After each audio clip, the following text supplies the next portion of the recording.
5 تا از بهترین روش‌های درمان خانگی کبد چرب.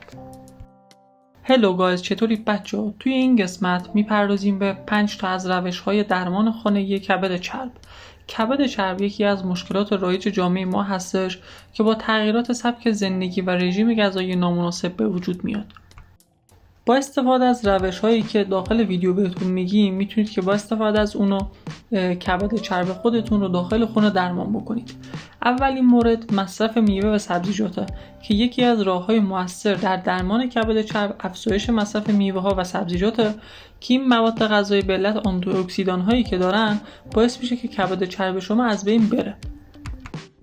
مورد بعدی کاهش مصرف چربی‌های اشباع شده هستش. چربی‌های اشباع شده موجود در غذاهای مختلف مثل گوشت قرمز، بیسکویت، تنقلات میتونه که باعث کبد چرب بشه و اون رو تشدید بکنه.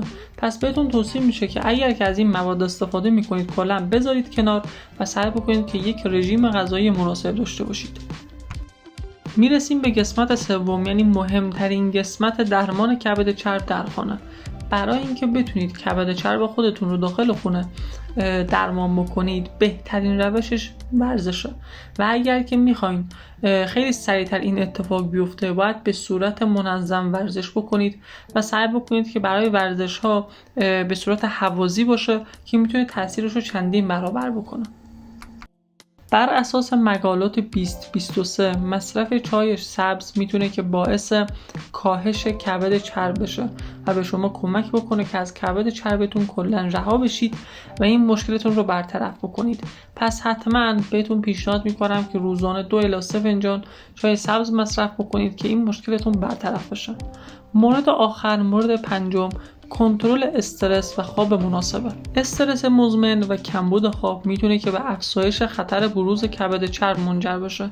بنابراین برنامه‌ریزی برای کاهش استرس و ایجاد یک روال خواب منظم بسیار مهمه و میتونید که از روش‌هایی مثل مدیتیشن، تمرین یوگا، تکنیک‌های تنفس عمیق و ایجاد یک محیط خواب مناسب استفاده بکنید تا بتونیم که اگر که امکان ابتلا به شرایط بیماری کبد چرب رو داریم ازش جلوگیری بکنیم و به این بیماری مبتلا نشیم.